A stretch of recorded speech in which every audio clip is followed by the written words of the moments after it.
బట్టతలతో బాధపడుతున్నారా? ఆధునితనమైన పద్ధతిలో hair transplantation చేయబడును. Face clinic, Hyderabad. నమస్తే, వెల్కమ్ టు సుమన్ టీవీ. బంగారం ధరలు, అలాగే వెండి ధరలు రోజు రోజుకు పరుగులు పెడుతూనే వస్తున్నాయి. ప్రతిరోజు కూడా బంగారం ధరలు కొండెక్కి కూర్చుంటున్నాయి. మనం గత సంవత్సరంతో పోల్చుకుంటే ఈ సంవత్సరం కేవలం 4 నెలల కాలంలోనే బంగారం ధర తులంపై 10,000 చొప్పున పెరుగుతూ వచ్చింది. ఎందుకు ఈ రకంగా బంగారం ధరలు ఇంత ఫాస్ట్‌గా పెరుగుతూ వస్తున్నాయి? దీనికి కారణాలు ఏంటి? సో, ఈ సంవత్సరం మొత్తం మీద ఎంతవరకు బంగారం ధరలు వెళ్ళే అవకాశం ఉంటుంది అనే విషయాన్ని తెలియజేసేందుకు మనతో పాటు లైవ్ కాల్‌లోనే సిద్ధంగా ఉన్నారు బిజినెస్ అనలిస్ట్ ప్రశాంత్ గారు. ప్రశాంత్ గారు, నమస్తే అండి. నమస్తే అండి. సార్, ఈ ఏడాది మనం జనవరి నెలలో చూసుకున్నట్లయితే బంగారం ధర 65,200 ఉంటే ఏప్రిల్ వచ్చే వరకు 75,000 వరకు వచ్చేసింది సార్. దాదాపుగా 10,000 రూపాయల వరకు పెరిగింది కేవలం 4 నెలల్లో మాత్రమే. ఇంత ఫాస్ట్‌గా పెరగడం అనేది గతంలో ఎప్పుడూ మనం చూసినటువంటి దాఖలాలు లేవు. ఎందుకు ఇంత ఫాస్ట్‌గా పెరుగుతూ వస్తుంది బంగారం? మనం గతంలో మాట్లాడుకున్నట్టండి, మనకు బంగారం అనేది ఒక ఆర్థిక అనిశ్చితి వాతావరణంలో హెడ్జ్ అగైన్స్ట్ ఇన్ఫ్లేషన్ అంటారు ఇంగ్లీష్‌లో. ఒక హెడ్జ్‌గా వాడతారు. అంటే ఆర్థిక అనిశ్చితి ఉన్నప్పుడు మనకు భౌగోళికంగా మొత్తం ప్రపంచవ్యాప్తంగా రాజకీయ పరిస్థితులు గానీ, ఇంకా ఏదైనా అనిశ్చితి వాతావరణం ఉన్నప్పుడు ముదపరులు గానీ, దేశాలు గానీ అందరూ గూడా ఒక సేఫెస్ట్ ఇన్వెస్ట్‌మెంట్‌గా బంగారాన్ని భావిస్తారండి. సో, మనకు బంగారం యొక్క ధరకు ఒక 2 సంవత్సరాలుగా మనం చాలా సార్లు విశ్లేషించాము. మనకు బంగారం యొక్క ధరకి ఒక డాలర్ ఇండెక్స్ వాల్యూ అంటారండి. డాలర్ ఇండెక్స్ వాల్యూ ప్లస్ అమెరికాలో ఉన్న ఆర్థిక అనిశ్చితికి మనకెప్పుడు డైరెక్ట్ లింక్ ఉంటుంది. ఎందుకంటే యాహ్! సాధారణంగా ప్రపంచవ్యాప్తంగా మనము ఎక్కువగా మదుపు చేసుకునే దేశాలు యూఎస్ కరెన్సీలో అండి. యూఎస్ డాలర్స్‌గా. అటువంటి యూఎస్ కరెన్సీ మనకు వీక్ అయితున్నప్పుడు గానీ, లేదా యూఎస్‌లో ఉన్న ఒక ఆర్థిక అనిశ్చితి అంటే ఇప్పుడు వాళ్ళ ఫెడరల్ రేట్స్ తగ్గియకపోవడము, దాని కారణాల వల్ల ప్రపంచవ్యాప్తంగా గూడా అందరూ సేఫెస్ట్ ఇన్వెస్ట్‌మెంట్ పెట్టుకుందాం అనిశ్చితి వచ్చినప్పుడు అనుకున్నప్పుడు బంగారం వైపే చూసారు.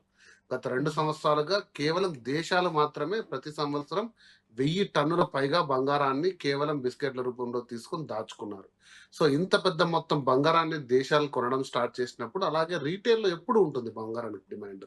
సో, అవును. ఇలాంటి అనిశ్చితి వాతావరణం మనకు నెలకొల్పినప్పుడు ఈ బంగారం ధర పెరుగుతూ వస్తుంది. అలాగే మనం 2 సంవత్సరాలుగా మనం చూసాము. బంగారం అనేది స్టేబుల్‌గా పెరుగుతూ వచ్చింది. ఈ 4 నెలల్లో ఎలా అయితే ఇన్వెస్టర్లు ఎంత ఎంత దూరం వేచి చూసారో, వాళ్ళందరూ గూడా కొనడం స్టార్ట్ జేశారు. నేను ముందు చెప్పినట్టు దేశాలు గూడా బంగారాన్ని రిజర్వ్ రేషియోస్‌ని పెంచుకున్నారు. వాటి హ్మ్. కారణంగా బంగారం అనేది రేట్లు అంతకింత పెరుగుతూ వస్తున్నాయి. అంటే అంతర్జాతీయంగా నెలకొన్నటువంటి ఉద్రిక్త పరిస్థితులు కానివ్వచ్చు, యుద్ధాలు కావచ్చు, ఇవి కూడా కారణమయ్యే అవకాశం ఉందా? బంగారం పెరిగితే డెఫినిట్‌గా దాంతో పాటుగా వెండి కూడా పెరగాల్సిన అవసరం ఉంటుందంటారా? మంచి ప్రశ్న అడిగారు. ఫస్ట్ ప్రశ్న ఏంటంటే ఆర్థిక అనిశ్చితే గాదండి. మనకు రాజకీయ సమస్యలు, భౌగోళిక సమస్యలు, దేశాల మధ్య సంబంధాలు, యుద్ధాలు. ఇప్పుడు ఫర్ ఎగ్జాంపుల్ ఇండియా మీరు ఇరాన్ లాంటి దేశాలు ఎళ్ళాలంటే మాకు చెప్పకుండా వెళ్ళొద్దు అనడం. ప్రతీదీ కూడా ఒక అనిశ్చితి వాతావరణం ఉంటుంది. అలా వాతావరణం ఉన్నప్పుడు చాలా ట్రాన్సాక్షన్స్ మీద ఇంపాక్ట్ ఉంటుంది. సో, గ్లోబల్‌గా కామన్‌గా ట్రేడ్ అయ్యే ఒక బలమైన ఇండెక్స్, బలమైన కరెన్సీ బంగారండి. సో, హ్మ్. ఈరోజు యూఎస్ కరెన్సీ బలంగా ఉండొచ్చు. గ్రేట్ బ్రిటన్ పౌండ్ లేదా యూరో బలంగా ఉండొచ్చు. యూనో చైనా కరెన్సీ బలంగా ఉండొచ్చు. కానీ ఎప్పటికి కూడా వాటన్నిటికి కూడా పవర్‌ఫుల్‌గా చాలా సేఫెస్ట్‌గా చూసేది బంగారం. సో, ఏదైనా సరే అనిశ్చితి వాతావరణం భౌగోళికంగా వచ్చినప్పుడు దేశాలన్నీ కూడా వాటి వాటి రూపంలో ఉన్న కరెన్సీని అంటే ఇప్పుడు మన దగ్గర ఒక 10 నెలలు, 12 నెలలు మన విదేశీ మారక ద్రవ్య నిల్వలుంటాయి చూసారా? వాటిని హ్మ్. మనం యూఎస్ కరెన్సీలో పెట్టుకుంటాం డాలర్స్‌లో. లేదా బాండ్స్‌గా పెట్టుకుంటాం. US treasury bonds. కొద్ది శాతం బంగారు గూడా పెట్టుకుంటాం. బంగారు శాతాన్ని పెంచుకుంటాం. సరే ఏదైనా పరిస్థితి వచ్చినప్పుడు ఈ కరెన్సీ డీవాల్యూ అయితే బంగారం మనకుంటుందని. కాబట్టి మీరు అడిగిన మొదటి ప్రశ్నకు తప్పకుండా ఈ వాతావరణం సరిగ్గా లేనప్పుడు దేశాల మధ్య సంబంధాలు, యుద్ధ వాతావరణం, రాజకీయ అనిశ్చితి ఉన్నప్పుడు ఖచ్చితంగా బంగారం ఖచ్చితంగా పెరుగుతుంది. ఒకటోది. రెండోది ఇవన్నీ ఏదైనా సరే అండి బంగారు గాని, సిల్వర్ గాని, ప్లాటినం గాని ఇవన్నీ కూడా ప్రెషియస్ ఐటెమ్స్, లిమిటెడ్ ఐటెమ్స్. హ్మ్. హ్మ్. ప్లస్ వీటికి ఆభరణ వాల్యూ ఉండే అంటే ఆర్నమెంటల్ వాల్యూ ఉన్న ఐటెమ్స్. ఈ మధ్య కాలంలో సిల్వర్ అనేది ఈ ఆర్నమెంటల్ జ్యువెల్లరీ గూడా సిల్వర్ చాలా పెరుగుతూ వెళ్తుంది. మీరే చూసుంటారు. మీకు లేడీస్ హ్మ్. ఇంకా తెలిసుండాలి. సిల్వర్ జ్యువెల్లరీ షాప్స్ వచ్చేసాయి. ఒకప్పుడు సిల్వర్‌ని మనం కేవలం ఒక గృహంలో ఉన్న మనమేమంటారంటే పూజ గదిలో వాడేవారు. ఎక్కువగా పూజా సామాను విలువ మొదలగు వస్తువులు ఆర్నమెంటల్ జ్యువెల్లరీ సిల్వర్ చాలా తక్కువుండేది. గత కేవలం గత సంవత్సర కాలంగా ఆర్నమెంటల్ జ్యువెలరీ సిల్వర్ వచ్చేసి 125% పైన పెరిగింది కన్జంప్షన్. సో వాటి వల్ల ఇండియాలో ప్రత్యేకించి విదేశీ పరిస్థితులు మనం పక్క పెట్టుకుంటే సిల్వర్ అనే ఇంపోర్ట్ పెరుగుతూ వస్తుంది. అంతకంత రిటైల్ కన్జంప్షన్ ప్రకారంగా కూడా సిల్వర్ పెరుగుతూ వస్తుంది. సిల్వర్ అనేది ఆల్వేస్ సిస్టర్ టు గోల్డ్ అండి. దాంతో పాటు ప్రయాణం సాగుతుంది. ఎందుకంటే అది కూడా ఒక ఇన్వెస్ట్మెంట్, బలమైన ఇన్వెస్ట్మెంట్ రూపమే. స్మాల్ టైమర్స్ కానీ, మీడియం టర్మ్ కానీ, ఈవెన్ దేశాల వరకు అయితేనేమి. బట్ సిల్వర్ కి ఇంపాక్ట్ అంత ఫాస్ట్ గా ఉండదండి. సిల్వర్ ఇంపాక్ట్ చాలా స్లోగా ఉంటుంది. ప్లస్ పడడం లేయడం అనేది దానికంటూ ఓన్ గా ఉంటుంది. బట్ గోల్డ్ అనేది న్యూమరస్ ఫ్యాక్టర్స్ నేను ఇంత ముందు చెప్పినట్టు వాటన్నిటి కూడా ముడిపడి ఉంటుంది. Right sir. ఇటీవల కాలంలోనే ఈ మధ్యనే రిజర్వ్ బ్యాంకు కూడా 13 టన్నుల బంగారాన్ని కొనుగోలు చేసిందని తెలుస్తుంది. ఈ రకంగా మనం చూసుకున్నట్లయితే నెక్స్ట్ ఇన్వెస్ట్మెంట్ పర్పస్ గోల్డ్ ని బెస్ట్ గా చెప్పుకోవచ్చు ఆప్షన్ గా. డెఫినెట్ గా అండి. నేను చాలా సార్లు మీ సుమన్ టీవీ ద్వారా నేను ఈ సలహాలు, సూచనలు చాలా మందికి ఇచ్చాను. చాలా మంది నాకు కాల్ చేశారు కూడా. సో ఎలా ఉంటుందని.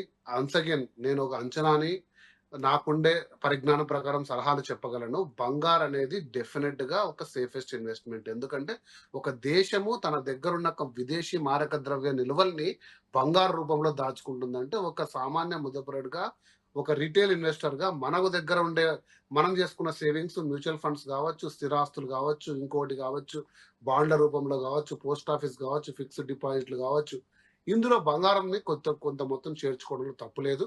మరి ఆ బంగారాన్ని ఎలా కొనాలనేది మనం చాలా సుమన్ టీవీ ద్వారా వీడియోలు ఉన్నాయి. మీరు ఆ డిస్క్రిప్షన్ లో లింక్స్ ఇవ్వండి. నేను ఎప్పుడూ చెప్తున్నట్టు బంగారానికి సావరిన్ గోల్డ్ బాండ్స్ ఉంటాయి. మీరు ప్రత్యేకించి వాటిని తీసుకొని వాటిని భద్రత వైపు మీరు ఎక్కువగా చూసుకోవాల్సి ఉంటుంది. ఎందుకంటే 24 క్యారెట్ బంగారాన్ని మీరు ఆభరణంగా వాడరు.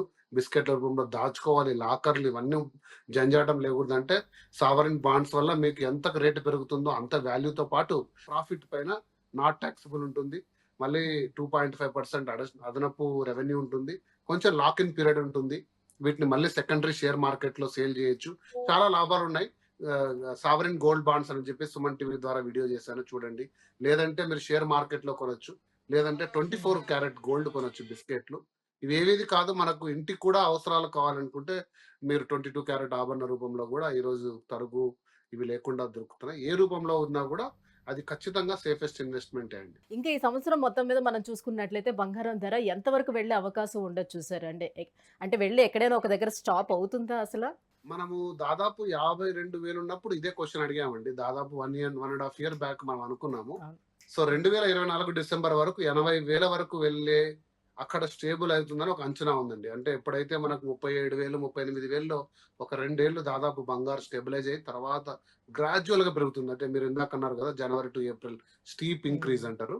సో అటువంటి ఇంక్రీజ్లు మనం చూడకుండా డిసెంబర్ వరకు దాదాపు 78,000, 80,000 దగ్గర స్టేబుల్ అయ్యి, మళ్ళీ మనకుండే ఈ రాజకీయ పరిస్థితులు, తర్వాత మనకు ప్రపంచంలో ఉన్న ఆర్థిక తగ్గే మాట అనేది అసలు మళ్ళీ వినిపిస్తుందా అని.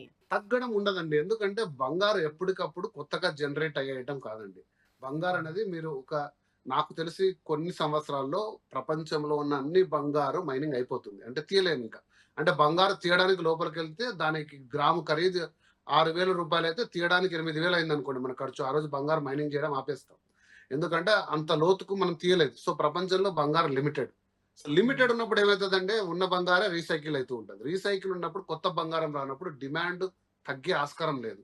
ఎందుకంటే దానిపైన మోజు కానీ, దానికి ఉన్న భద్రత విలువ కానీ, దానికి ఉన్న లిమిటెడ్ నేచర్ వల్ల ప్రతి ఒక్క దేశం కానీ, ఒక రీటైల్ ఇన్వెస్టర్ కానీ బంగారాన్ని సెక్యూర్ గా పెట్టుకోవాలని అనుకుంటారు. కాబట్టి రేటు తగ్గే ఛాన్స్ ఉండదండి. ఇది భూమిలాగా, స్థిరాస్తుల్లాగా వాల్యూలు పెరగడము, తగ్గడము చాలా చాలా చాలా అరదు, చాలా అరదు.